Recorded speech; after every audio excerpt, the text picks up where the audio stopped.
Ce ne sont pas des fans comme les autres, ils sont restés bloqués 15 ans en arrière, vouant un culte sans borne aux idoles de leur enfance. Chantal Goya, Star Wars ou Hello Kitty, ils ont passé la trentaine et pourtant, ils sont encore accros. Je connais un pays aux 7 couches bleues, fantastique et magique. Des chansons pour les 4-6 ans, des dessins animés ou des films de science-fiction, ils sont prêts à toutes les folies pour assouvir leur passion. Je dors comme ça, je vis comme ça, je me lave les cheveux comme ça. À la clé, des sommes astronomiques. Je pense qu'il y en a pour plus de 50 000 euros, facile. Certains vont même jusqu'à se travestir pour s'identifier à leurs idoles. Mais ça, je vais le cacher avec le correcteur. D'autres encore rêvent de transformer leur fan-attitude en business. Je peux prendre quelques photos de princesse Poudine, s'il te plaît? Alors comment ces fans vivent-ils cette passion dévorante au quotidien? Sont-ils prêts à tout pour vénérer leur idole? Comment certains cherchent-ils à tirer profit de leur passion? Jodoigne, à 50 km de Bruxelles. 12 000 habitants, un petit village bien calme en apparence. Pourtant, derrière ces murs de briquettes, se cache une célébrité locale. Oh là là. Ça, c'est Chantal Goya qui a été à la foire de Lille. Tiens, je vais faire Capitaine Flamme avant de partir, histoire de m'échauffer un peu pour voir si ça va. Ok. Gérald a 32 ans, pourtant il n'arrive pas à décrocher. Depuis tout petit, c'est un fan inconditionnel de Chantal Goya. Une passion qu'il impose également à Joël, son compagnon. Ce soir, comme tous les week-ends, Gérald a un spectacle où il chante les chansons de son idole. Alors avant de partir, les répétitions, et Joël joue les directeurs artistiques.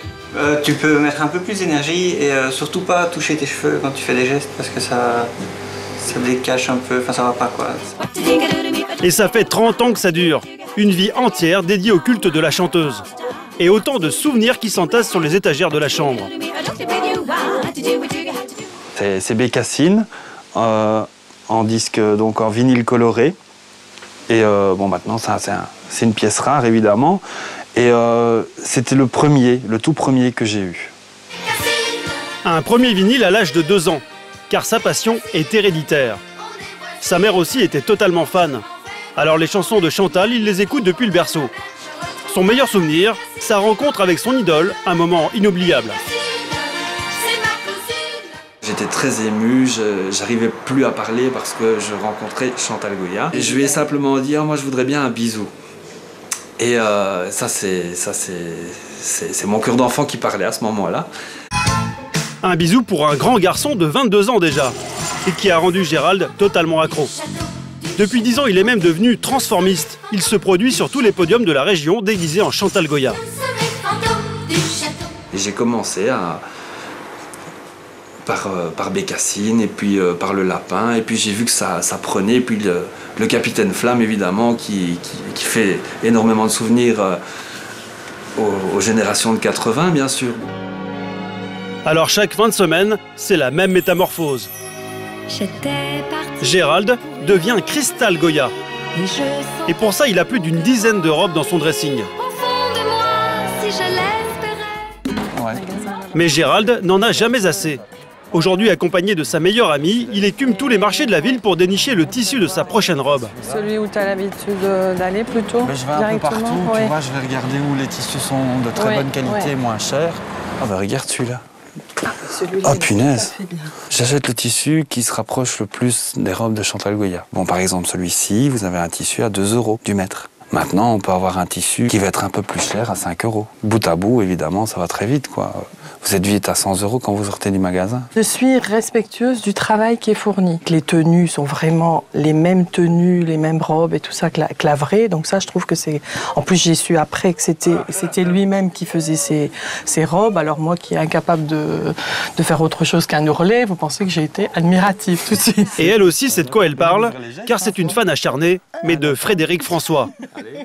Alors forcément, avec Gérald, ils parlent le même langage. Qui avait un fusil? C'est bon. L'addition du jour, 150 € de tissu. Tous ces costumes de scène, Gérald les confectionne lui-même sur sa machine à coudre. Des heures de travail pour arriver à ce résultat. Des pièces uniques qui font sa grande fierté. Voilà, il y a celle-ci. Il y a 1832 feuilles cousues à la main. D'ailleurs, ici, on voit très bien. Vous pouvez voir aussi le détail, parce que ça, on ne le voit pas à l'intérieur. Avec chaque feuille a été cousue sur le buste, là.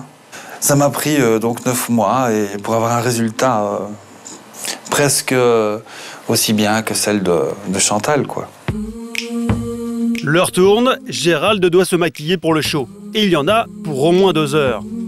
On n'égale pas Chantal sans quelques efforts, surtout quand on s'appelle Gérald. T'as un sourcil, t'as un trait qui descend et qui repart. Ah oui, ouais. Mais ça, je vais le cacher avec le correcteur. Le fond de teint, le fard à paupières, les faux cils, Gérald n'est pas regardant sur les quantités. On ne s'est jamais moqué de moi comme ça, non.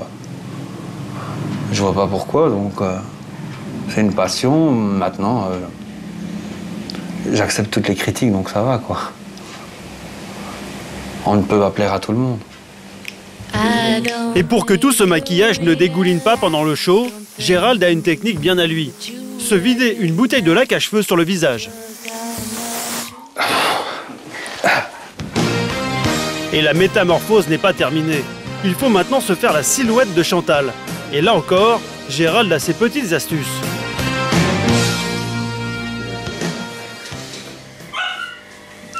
C'est la poitrine, c'est simplement des épaulettes que j'ai repliées, que j'ai mis dans un soutien-gorge et qui vont faire la poitrine. Tu veux le faire? Non, ça va. Je suis pas doué en plus. Ah bah justement. 2 heures plus tard, Gérald est devenu Cristal. Un cérémonial qui se répète tous les week-ends, car Cristal Goya, c'est la vedette de toutes les fêtes de village de la région. Pour les shows, c'est quasi toutes les semaines. On est parti sur les routes le samedi généralement et parfois le dimanche. Je suis un peu stressé là pour l'instant parce qu'on va bientôt arriver. Donc c'est la tension qui monte avant de monter sur scène. On est arrivé. Le trac des artistes. Pourtant, ce soir, la représentation est bénévole, comme souvent. Ce qui n'empêche pas Cristal d'être accueillie comme une star. Ça va? Oui, on l'attendait avec impatience. Elle est très en retard sur ce. Mais bon, les vedettes se font attendre. La première partie du spectacle a déjà commencé, avec Franck, une vedette locale lui aussi. Il a déjà fait les premières parties de François Valéry.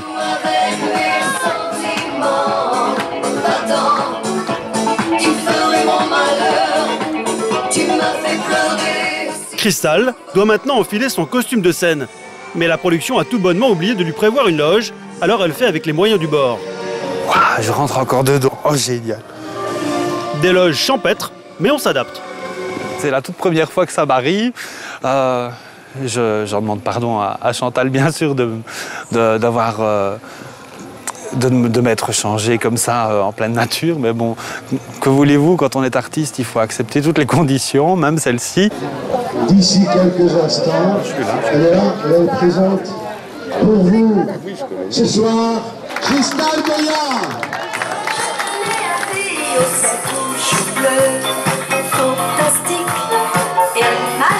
30 minutes de show en playback où Cristal va enchaîner tous les succès de Chantal. Les spectateurs adorent, ils connaissent même la chorégraphie. Et même s'ils ont bien reconnu Gérald sous la robe de Cristal, peu importe. Eh ben dites-moi les mamans, qu'est-ce que je chante bien? Mais bravo! Comment t'as bien remarqué que c'était un homme? Il a des bras de bûcheron. Un homme a une forme d'un an, qu'une dame ne l'a pas. Et elle est très visible. Mais malgré ça, c'est très bien fait. La morale de l'histoire, c'est que les petits-enfants feraient bien mieux de croire ce que dit leur maman. Chantal Goya, une passion dévorante, mais marginale à 30 ans passés.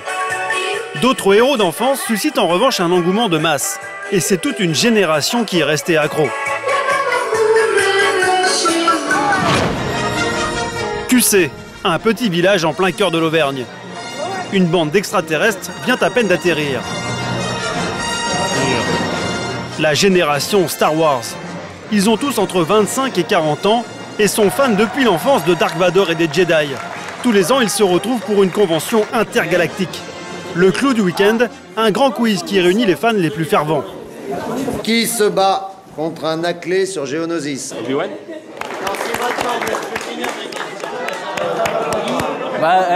C'est comme une question pour un champion, une fois que tu as la réponse. Guillaume est militaire et passionné de Star Wars depuis tout petit. Alors ce concours, il entend bien le remporter. Va dans la mienne, va dans la mienne, va dans la mienne. Allez, faut que je monte quand même, faut que je monte. Quelle est la race qui s'oppose aux Moon Calamari sur leur planète? Quarren. Putain, t'as mis ça, hein. Putain! Mais Guillaume a trouvé plus pointu que lui et ne finira que deuxième ex-aequo. Pour les ex-aequo. Il repartira quand même avec une boîte de figurines sous le bras. J'ai une Ewok, hein. Moi j'ai des Jedi. Ouais, j'ai des Ewoks. Une aubaine pour un fan comme lui. Ah bah voilà. Un podium, j'avais dit un podium. Comme les 170 000 participants, hors de question pour Guillaume de rater cette manifestation. Il y vient tous les ans pour rencontrer d'autres fans.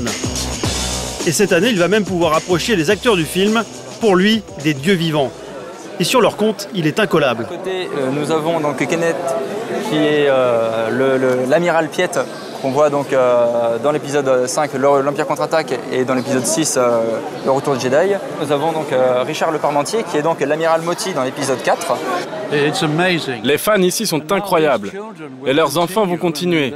Et les enfants de leurs enfants. Ça va même être gravé sur ma tombe. Une fan attitude qui vaut de l'or. Pas de petit profit pour les acteurs. Ici, les autographes, ça se monnaie. 20 € la signature. C'est pourquoi l'argent? Eh bien, c'est pour moi. Au détour d'une allée, Guillaume tombe sur encore plus mordu que lui. Combien de temps pour faire Le vaisseau, alors le vaisseau, il a pris 1 an de réalisation, 6 mois pour les plans. En nombre d'heures, ça fait à peu près 2000 heures, quasiment tous les jours, à 2, avec monsieur. C'est mon papa. Stéphane, alias Anakin, a carrément construit un vaisseau spatial grandeur nature. 4 mètres d'envergure, 8 mètres de long. La réplique exacte de celui du film. Pour Guillaume, c'est l'occasion rêvée.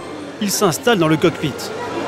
Ah, ça fait marrant parce que là on se dirait limite, c'est bon, je suis dans le film, je pousse la manette de gaz, je décolle quoi. Enfin, pour le décollage, c'est pas pour tout de suite. Il y a un peu de PVC, il y a beaucoup de récupération. Le dôme du robot, c'est une coupole lampadaire publique. C'est vraiment génial.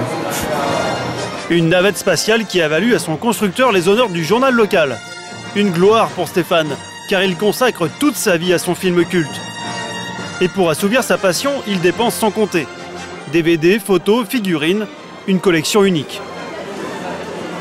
Avec tout ce que j'ai à la maison, je pense qu'il y en a pour plus de 50 000 €, facile. Une somme pour ce gardien de nuit. Mais lui et ceux de sa tribu sont prêts à tout pour faire revivre les héros de leur enfance. D'autres sont tellement omnubilés par leurs idoles qu'ils font tout pour leur ressembler et devenir des personnages de fiction mais en chair et en os. Là, on est chez moi, donc c'est mon petit appartement tout rose, ma petite maison de poupée, on va dire. Du rose, du sol au plafond, une vraie bonbonnière. Là, on va avoir mon petit coin salon. Donc voilà, que j'ai aménagé avec mon petit canapé, ma petite télé, petite table. Une maison de poupée rose bonbon pour cette fan en adoration devant Hello Kitty. Hello Kitty, c'est une petite chatte blanche créée au Japon dans les années 70. La jeune fille lui voue un véritable culte et vit dans un univers de dessins animés. Elle s'y est même créé un personnage, Princesse Pudding. Là, c'est là où est-ce qu'il y a la plupart de mes robes et tous les petits accessoires qui vont aller avec. Donc voilà, donc ça va être des petites chaussettes, tout ce qui va être les nœuds. Donc voilà, là une robe rose avec plein de petits nounours dessus, des petits imprimés un petit peu mignons et tout. Après, je vais en avoir des plus fraîches, plus pour l'été justement. Donc voilà, blanches avec des fraises dessus. Je vais en avoir... Des robes de petite fille, des collants rose bonbon, c'est devenu son look de tous les jours. Même les cheveux n'y ont pas coupé.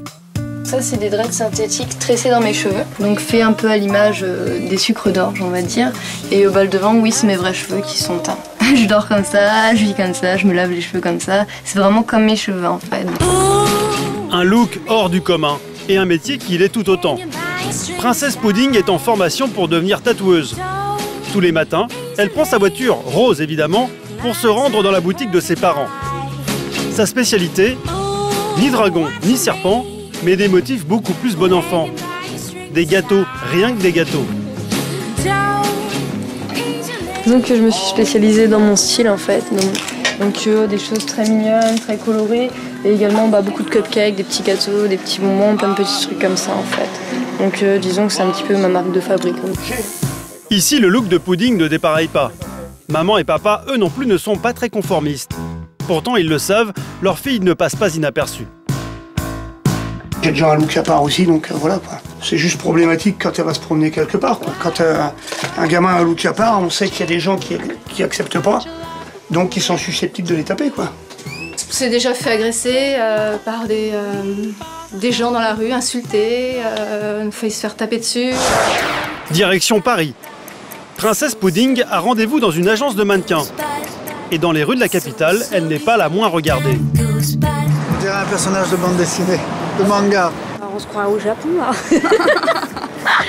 C'est vraiment des choses qu'on ne voit pas ça tous les jours. Hein. C'est original. C'est Paris, hein. Paris, c'est... Un ovni sur les trottoirs parisiens. Mais qui ne plaît pas à tout le monde, prendre un café en terrasse relève pour elle du défi. Il est possible de s'installer boire un café? Ah non.